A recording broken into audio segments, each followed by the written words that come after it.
오늘 저와 여러분이 읽은 이 열왕기서는요, 열왕기서를 따로 읽으면은 이게 반만 읽게 되어지는 것입니다. 열왕기서는 앞에 나오는 사무엘서하고 같이 맞물려 가야 됩니다.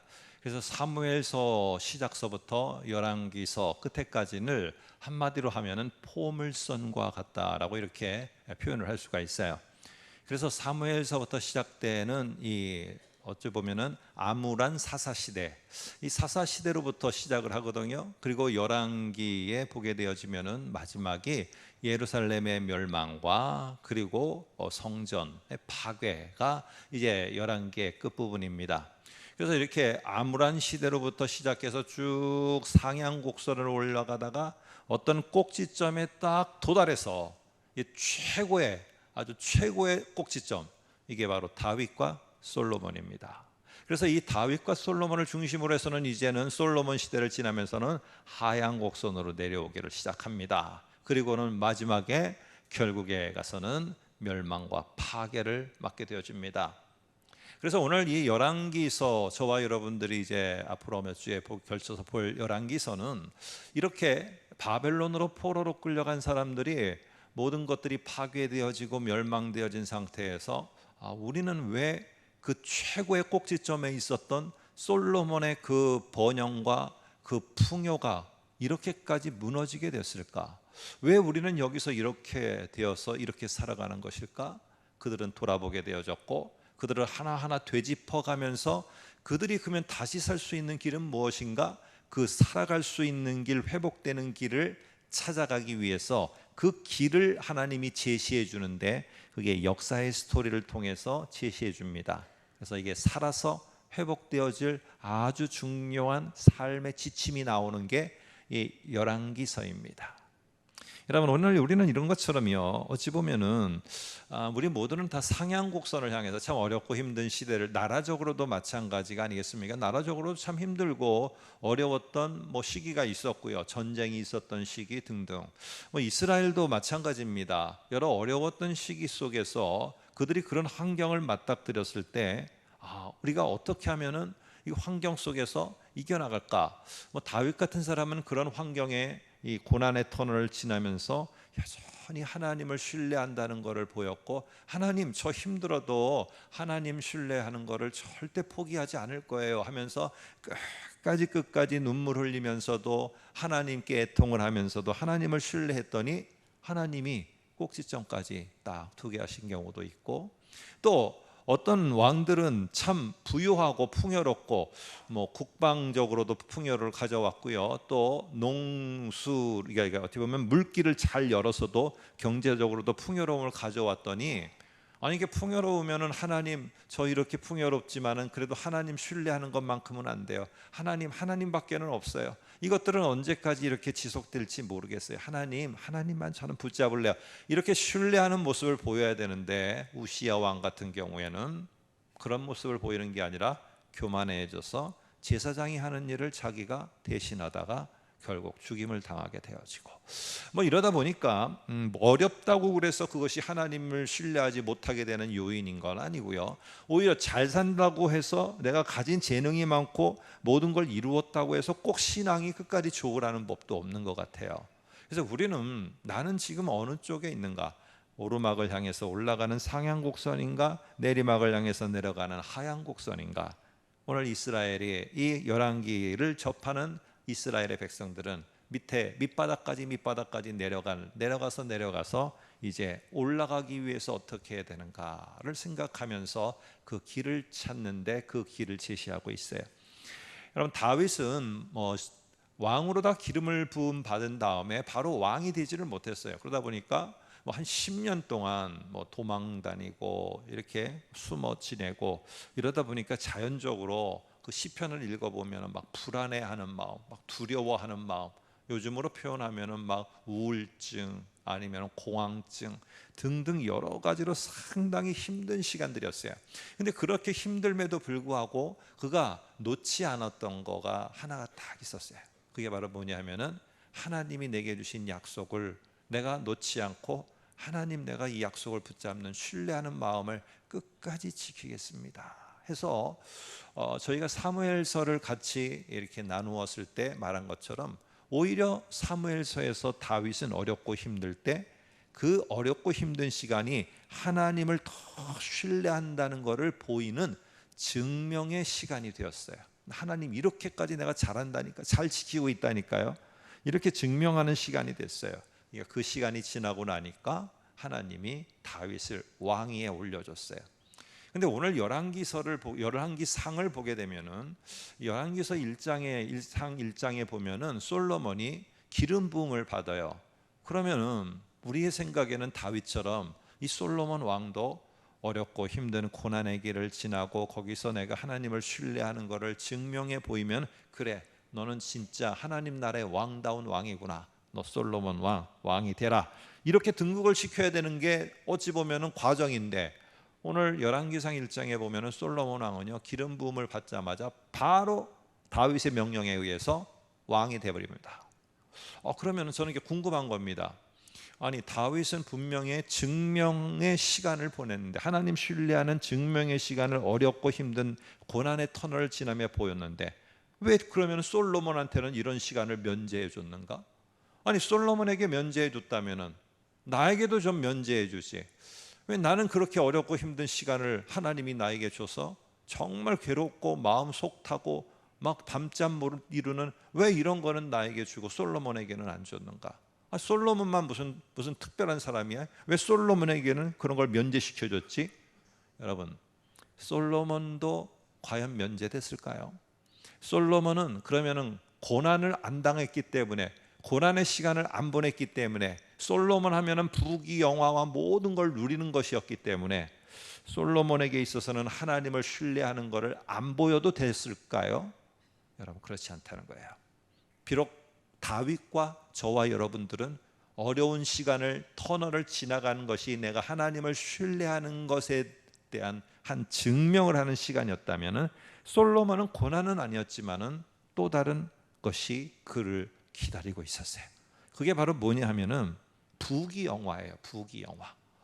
여러분, 우리가 생각할 때는 고난보다는 부귀영화를 누릴 때 우리는 하나님을 더 신뢰할 것 같아요.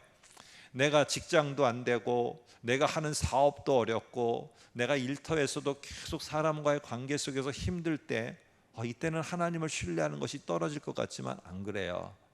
우리나라도 더 어렵고 힘들고 눈물 날 때도 많았고, 모든 사람이 애통할 때도 많았고, 먹고 살기도 힘들었을 때, 그때는 더욱더 하나님을 신뢰하고 하나님밖에 없다는 걸 붙잡았어요. 그러니까 오히려 그 시간들이 하나님을 이 한국교회가 신뢰하고 붙잡는구나 라는 걸 보여주는 오히려 기회가 됐어요. 근데 풍요가 찾아왔어요. 먹을 게 그래도 있어요. 그래도 아무리 없어도 라면은 끓여 먹을 수 있어요. 어렸을 때는 밀가루로다 풀을 써갖고 죽 대신 먹었는데 라면을 먹는 세대가 됐어요. 아무리 배고파도. 그러면 더 하나님을 신뢰하고, 하나님밖에 없어요. 역시 밀가루 풀이 아니라 이 라면이라도 먹게 하시니 감사해요. 하나님밖에 없어. 신뢰해야 되잖아요. 안 그래요. 풍요와 부가 왔을 때, 나에게 더 많은 것들 번영이 왔을 때 하나님을 신뢰하는 것은 더 어렵다는 거예요. 이 솔로몬이 초창기에 정말로 귀했던 것은 어렵고 힘든 시간이 아니라 부귀영화가 있을 때 어떻게 하나님을 신뢰한다는 것을 증명해 보였는가. 이게 솔로몬 초창기에는 하나님께도 그래도 마음에 합한 왕으로서 서갈 수가 있었던 겁니다. 자, 한번 이제는 좀 더 이 열왕기상을 통해서 한번 보겠습니다. 여러분, 4장 20절에 20절 이후에 보면은 보지는 않겠습니다. 이 솔로몬 통치 시대가 얼마나 번영과 평화가 있었는지를 말하는데요. 이 백성이 바다의 모래와 같이 많았어요. 그런데 이 백성이 바다의 모래같이 많았는데도 모두가 다 굶주리는 사람 없이 다 배불리 먹을 정도로 양식이 풍부했대요. 이게 엄청난 거죠. 뿐만 아니라 영토가 계속적으로 남북으로 확장되어져 가는 거예요. 영토가 확장되어졌어요. 뿐만 아니라 나라가 강하다 보니까 이 넘보는 나라들이 없어서 평화의 시대가 찾아왔어요. 자, 이러다 보면은요, 이 모든 풍요와 번영이 있는 거예요. 그럴 때 하나님은 딱 뭐라고 하느냐? 이 풍요와 번영이 너의 세대 속에서 너에게 있을 때 너는 도대체 하나님을 신뢰한다는 걸 어떻게 보일 거냐는 거죠. 아유, 목사님, 그거는요 사업이 부유해갖고 잘 되고 직장도 풍요롭고 잘 되는 사람 얘기고요, 저에게는요 여유라는 게 없어요. 물론 그럴 수 있죠. 그러나 여러분, 오늘 여기에 은퇴하신 우리 성도님들, 다른 건 없을지 모르지만은 혹시 은퇴한 분들 가운데는 시간의 여유라는 거 있지 않습니까? 오늘 그거를 내가 받았을 때 나는 도대체 시간의 여유를 가지고 어떻게 하나님을 내가 신뢰하고 있다는 것을 증명해 보일까? 내가 어렵고 힘들 때는 하나님께 부르짖는 게 하나님을 신뢰하는 증명이에요. 근데 내가 여유가 있을 때는 나는 어떻게 하나님을 믿고 신뢰하고 따른다는 걸 증명해 보이겠느냐는 거죠. 어떻게? 이게 지금 솔로몬이 가지고 있는 과제입니다.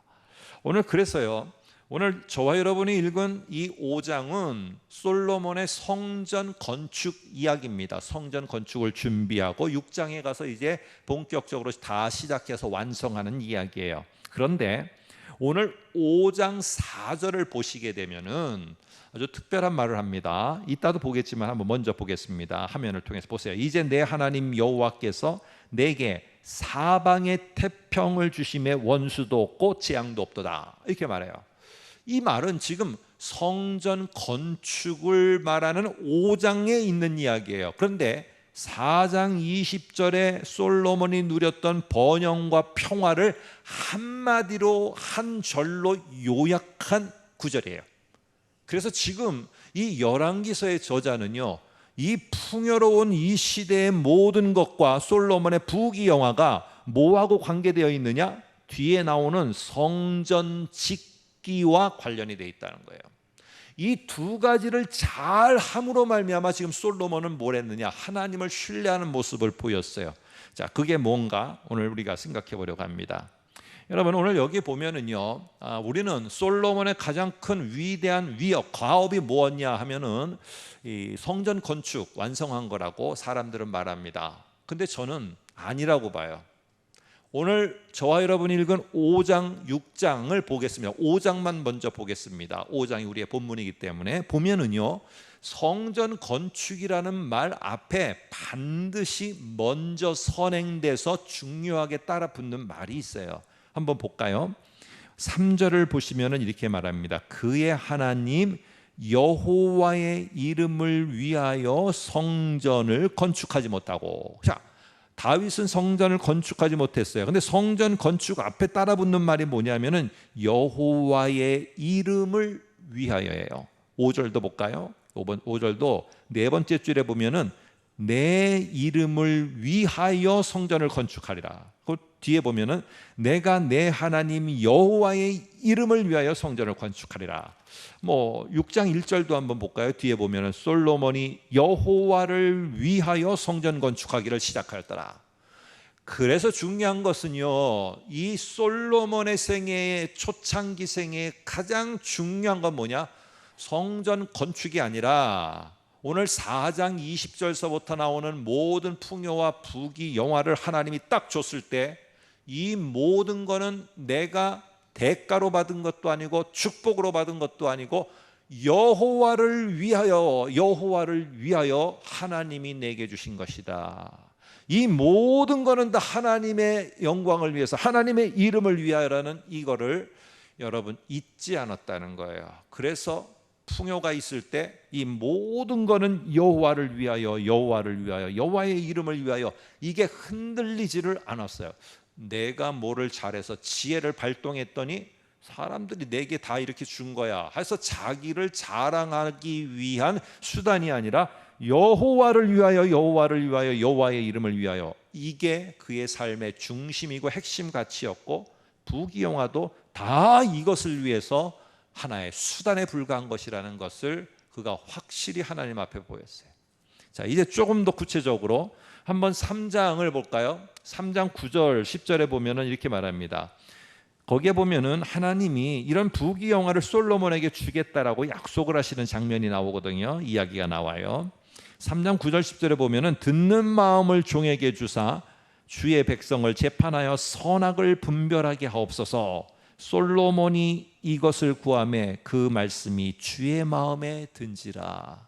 옛날 성경에는 이거를 뭐라고 했느냐면은 지혜로운 마음, 지혜의 마음이라고 이렇게 되어 있어요. 그러니까 우리가 솔로몬이 하나님께 뭘 구했죠? 우리 선생님이 이렇게 물었어요. 그리고 이거 갖고 뒤에 나오는 하나의 작은 실내인 그 두 여인을 판단하는, 이 재판하는 이야기도 나오잖아요. 할 때 저희는 어떻게 배웠느냐 하면은 솔로몬이 다 하나님께 지혜를 구했다고 했어요. 지혜를 구해서 지혜를 얻었다라고.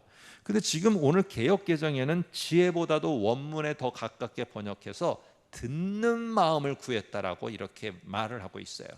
그러니까 이 솔로몬은 분별하기 위해서 하나님의 말씀을 내가 잘 듣고 하나님의 말씀을 경청하려는 이 마음, 열린 마음, 듣고자 하는 마음을 달라는 게 오늘 솔로몬이 하나님께 구했던 거예요. 구했던 거. 그러다 보니까 그 후에 하나님이 그러냐? 참 내 마음에 든다.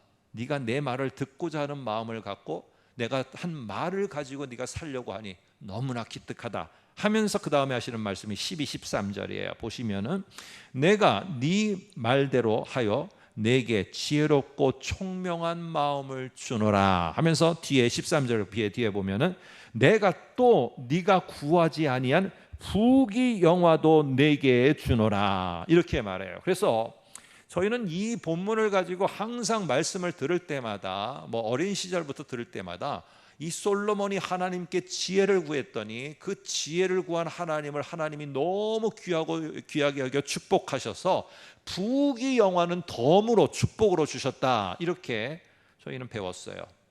근데 여러분 이렇게만 우리가 생각하는 게 아니라 다른 각도로 한번 생각해 보실 수 있지 않겠습니까? 하나님께 내가 하나님의 말씀을 듣고 내가 분별하며 정말 하나님이 원하는 하나님을 신뢰하는 삶을 살고자 합니다. 하나님 그 마음, 지혜로운 마음, 듣는 마음을 주십시오. 그래 귀하구나. 내가 너에게 지혜로운 마음, 듣는 마음을 주고 내가 분별해서 잘 행할 수 있도록 내가 그 길을 열어주마. 감사합니다 하나님. 그래? 그러면 한번 네가 지혜로운 마음, 내 말을 듣는 마음을 갖고 내가 뭘 하나 줄 건데 그거를 네가 한번 지혜로운 마음으로 나를 신뢰한다는 모습으로 한번 증명해 보여봐라 하며 하나님이 당신을 신뢰하고 있다는 것을 증명해 한번 보여라 라고 하면서 오늘 솔로몬에게 준 게 부귀영화라면은요, 부귀영화는 축복이 아니라 내가 하나님을 신뢰하고 있다는 것을 증명해 보여야 되는 중요한 장이고 중요한 수단이에요. 오늘 그렇기 때문에 이 본문은 3장은 솔로몬이 지혜를 줬더니 덤으로 부귀영화를 준 것이 아니라 솔로몬이 지혜를 구했으니 그 지혜를 가지고 그러면 너에게 준 이 직장과 너에게 준 이 사업장과 너의 가정 이거를 그러면 나를 신뢰하고 있다는 증명의 수단으로 삼아서 한번 이곳에서 네가 한번 보여봐라. 네가 그것이 잘 되고 네가 얻었는데 거기서 나를 신뢰하고 있다는 게 뭐냐 도대체 한번 보여봐라 하고 하나님은 이 부귀와 영화를 솔로몬의 손에 준 것입니다. 이 솔로몬은 이거를 가지고 지금 하나님을 여전히 내가 신뢰하고 있다는 걸 증명해 보여야 되는 거야. 나에게 하나님 너무 바쁘고 분주한 삶을 살았어요. 젊은 시절 자녀들 키우느라고 아주 여기 이리 치이고 저리 치이고 하면서 살았어요. 근데 좀 여유가 생겼어요. 갑자기 없던 나에게 아침에 눈을 뜨는데 이제는 새벽부터 움직이지 않아도 되는 그런 시간이 나에게 주어졌어요. 그러면은요, 사람들은 첫날, 둘째 날은 좋은데 한 달은 좋은데 한 달이 지나가면은 더 소위 말해서 멘붕이 옵니다. 이 시간을 내가 뭐 하고 보내지? 내가 이 여유를 어떻게 하고 보내지? 뭘 하며 보내는가? 이게 나를 더 괴롭게 만들어요. 그래서 다시 이제는 어디를 찾느냐? 또다시 내가 새벽부터 움직여야 될 일을 찾게 돼요. 여러분, 우리는 그것이 주어졌을 때 하나님이 내게 정말 필요하다 해서 여유라는 시간의 여유, 내가 마음의 여유를 줬을 때 우리는 그걸 받으며 하나님이 내게 축복하셨구나 라고만 생각하지 마시고 그 내가 받은 그 여유를 가지고 내가 여전히 하나님을 신뢰하고 있음을 어떻게 증명해 보일 거냐는 거예요. 그 시간의 여유로움, 시간의 풍요로움을 가지고 뭘 하면서 우리는 하나님을 신뢰하는 것을 보일 거냐 하는 것이죠. 여러분, 많은 사람은 아닙니다. 그러나 경제적으로 풍요를 가진 사람, 하나님이 나를 축복하셨어요. 많은 사람이 오르지 못하는 자리, 모든 사람이 동경하는 자리에 올랐어요. 그러면은 그것을 가지고 하나님은 나에게 축복으로만 주신 게 아니라 내가 너에게 그 자리를 줬는데 너는 그 자리를 가지고 도대체 나를 신뢰하는 것을 어떻게 증명해 보일 거냐, 뭘 하면서 증명해 보일 거냐, 오늘 주님은 동일하게 요청을 하고 있다는 사실입니다. 그래서 솔로몬이 받은 것은 단순하게 이것이 축복으로만 끝나는 것이 아니라 내가 하나님을 신뢰하고 있다는 것을 증명해 보여야 될 내 손에 하나님이 들려준 또 다른 수단이라는 것이에요. 다윗에게는 그 손에 쥐어진 것이 고난이라는 게 쥐어졌어요. 그러니까 내가 도망자로 도망 다니면서 내가 하나님을 신뢰하고 있다는 것을 증명해 보여야 되는 거예요. 여러 가지 사건이 있죠. 나를 힘들게 하는 자를 갖다가 칼로 쳐 죽일 수 있는 기회가 있는데도 그 칼을 거두어 드리며 하나님이 하시는 걸 나는 믿고 신뢰합니다. 증명해 보였고, 내가 힘든 시간을 보내지만은 여전히 하나님이 나를 왕으로 세우셨다면은 어떤 일이 있어도 나를 왕으로 세우실 것을 나는 여전히 믿고 내가 앞서 행하지 않는다는 걸 보여야 되고, 이제 솔로몬도 동일하게 부귀영화라는 것, 고난은 아니지만 부귀영화라는 게 딱 왔을 때 역시 내게 부귀영화가 오더라도 나는 변함없이 하나님을 신뢰하며 내가 살아갑니다, 보여야 되는 게 바로 솔로몬의 지금의 모습입니다. 여러분, 그래서 이 솔로몬은 자기가 가지고 있었던 이 부귀영화를 가지고 표현하는 하나의 수단으로, 표현하는 방법으로 오늘 솔로몬이 하고 있는 게 성전 짓기라는 거예요. 그래서 성전 짓기라는 것은 하나님을 신뢰하는 하나의 표현이지, 이것이 내 일생에 있어서 이루어야 될 엄청난 과업이고, 나는 건물을 졌다, 나는 건물을 세웠다, 나는 건물이 이렇게 되었다, 여러분, 이게 핵심이 아니라는 거예요. 먼저 우리는 여기서 성전 건축, 솔로몬의 성전 건축하면은 자꾸 건물 세우는 것에만 의미를 두는데 아니라고 말씀드렸죠. 여기에 성전 짓기는 그보다 중요한 게 앞에 붙어요. 여호와 하나님 여호와의 이름을 위하여요. 그래서 어떤 자에게는 성전 짓기라는 건물 짓기가 될 수가 있어요. 그러나 어떤 사람에게는 이것이 여호와의 이름을 위하여 내가 이 피 터지는 이 직장터에서 내가 어떻게 하며 하나님을 끝까지 신뢰하고 있다는 걸 증명해 보여야 되는가, 서로가 달라요. 공부하는 현장에서 내가 그렇게 애써가며 하는데 어떻게 내가 하나님을 신뢰한다고 하는 것을 증명해 보여야 되는가, 서로가 다른 것입니다. 오늘 솔로몬에게 있어서는 부귀영화라는 이것을 가지고 어떻게 생각하고, 그리고 성전 짓기라는 이것을 통해서 하나님 이름을 위하여 내가 하나님을 신뢰하고 있다는 것을 증명해 보여야 되는 것이었어요.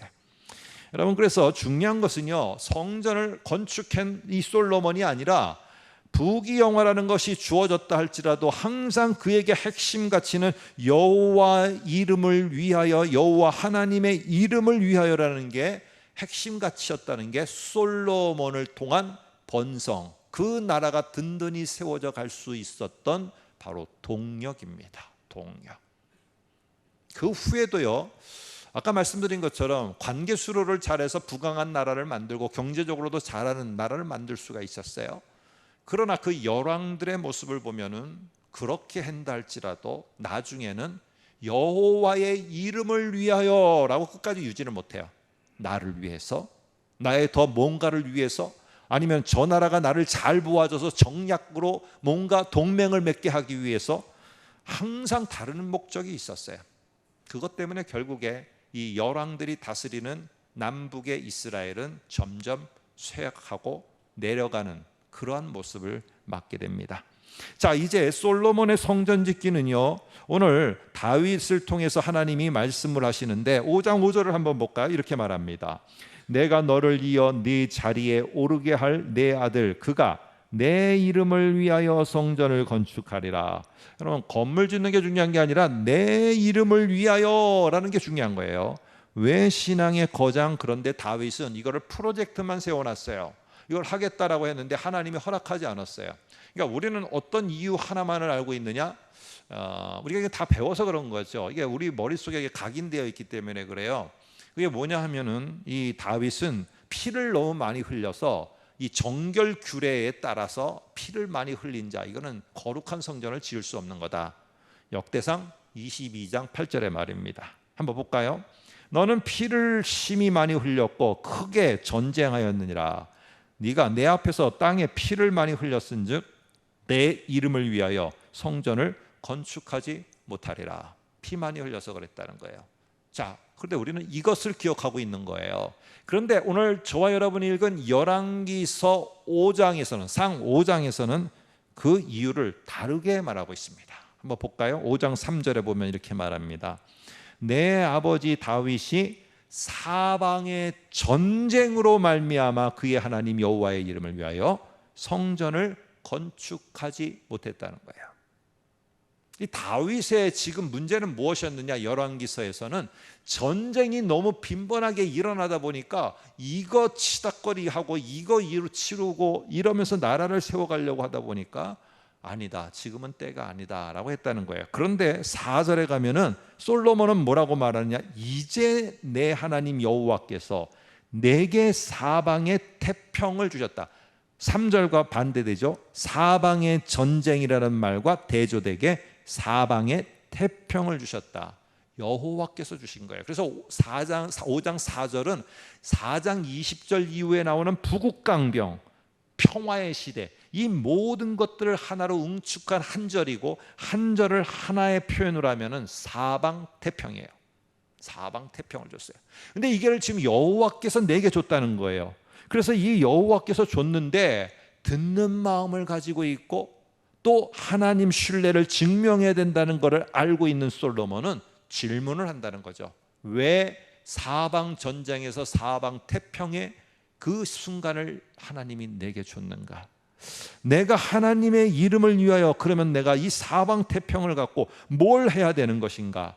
오늘 솔로몬은 생각과 모든 방향과 핵심 가치를 하나님 여호와의 이름을 위하여 어떻게 해야 된다는 것일까?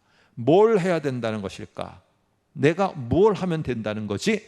했는데 오늘 다윗을 통해서 하나님이 다윗에게, 그리고 다윗이 솔로몬에게 내가 너를 이어 네 자리에 오르게 할 내 아들 그가 내 이름을 위하여 성전을 건축하리라.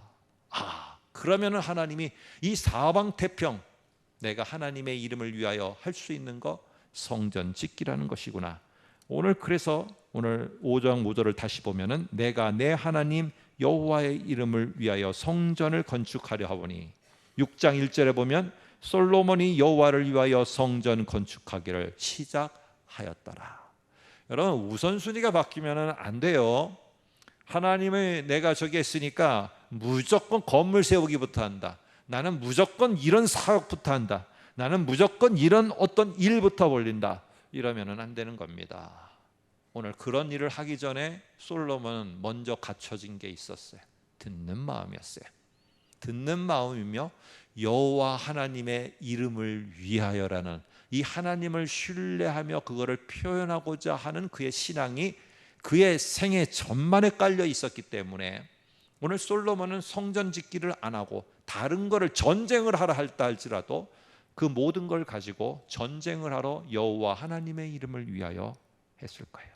중요한 것은요, 듣는 마음으로 하나님을 신뢰하고자 하는 것을 증명해 보이고자 하는 바로 우리 자신의 신앙입니다. 이게 꼭지점에서 다윗과 솔로몬의 초반 시대에 이 이스라엘을 강건하게 만들었던 원동력입니다.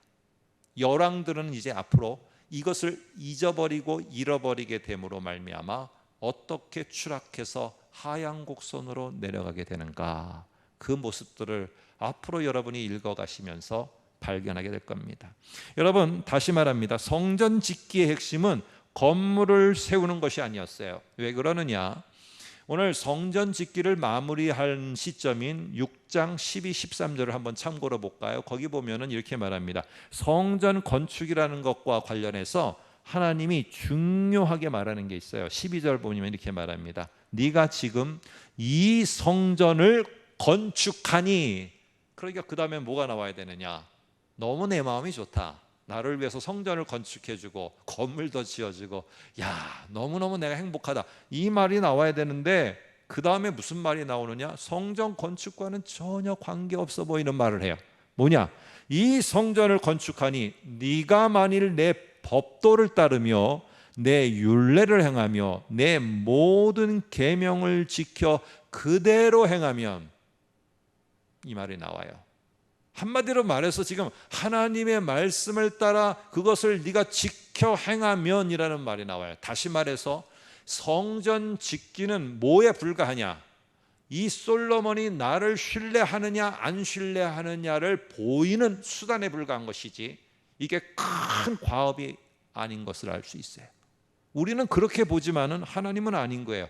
이 성전 짓기를 맡겨놓고, 부귀영화를 주며 성전 짓기를 맡겨놓고, 오늘 그럼에도 불구하고 나를 신뢰하는 것을 이 솔로몬이 보이고 증명해 보이고 나타낸가? 오늘 이 말씀을 따라 행해야 된다는 것을 말합니다. 그래서 성전 짓기에, 성전 건축의 진짜 중요한 의도는 표면적으로는 건물을 세우는 것이지만 중요한 내면에 갖고 있는 메시지는 뭐냐? 하나님의 명령에 순종하느냐? 그 명령을 순종하면서 내가 하나님 신뢰를 과연 끝까지 보이고 증명해 보일 수 있느냐? 솔로몬이 그것을 보는 시금석이고 테스트입니다. 여러분, 성전 건축학에서 이 규모가 나오는데 한번 6장을 보세요. 6장 2절에 보니까 이런 말이 나옵니다. 솔로몬 왕이 여호와를 위하여 건축한 성전은 길이가 60규빗이요 너비가 20규빗이요 높이가 30규빗이며, 자, 거기에 여호와를 위하여, 지금까지도 많이 나왔죠. 여호와를 위하여라는 말은 이것입니다. 여호와 하나님이 기뻐하시도록 내가 건물을 만들어서 선물로 드리면은 여호와 하나님이 기뻐하신다? 이거 아닙니다. 그럼 우리가 착각을 하면 안 돼요. 이러면은 뒤에 나오는 12, 13절과 안 맞아요. 여호와를 위하는데 여호와 하나님이 뭐를 지금 원하고 있는가를 알아야 되는 거예요. 그래서 이 말은, 여호와를 위하여라는 말은 여호와를 깜짝 놀라게 하기 위해서 내가 선물을 준비하는 이게 아니고요. 여호와를 위한다는 말은 여호와께서 의도하신 대로, 여호와께서 명령하신 대로 내가 성전 건축을 하였다.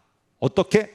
여호와께서 내가 명령하신 그 딱 규모, 그 규격대로 나는 딱 그대로 했다라고 이렇게 말하는 거예요. 그 규격이 어떤 것이냐? 규빗 나오는데 센티미터로, 미터로 바꾸면 이렇습니다. 가로 9m, 세로 27m, 대략적으로 높이 14m.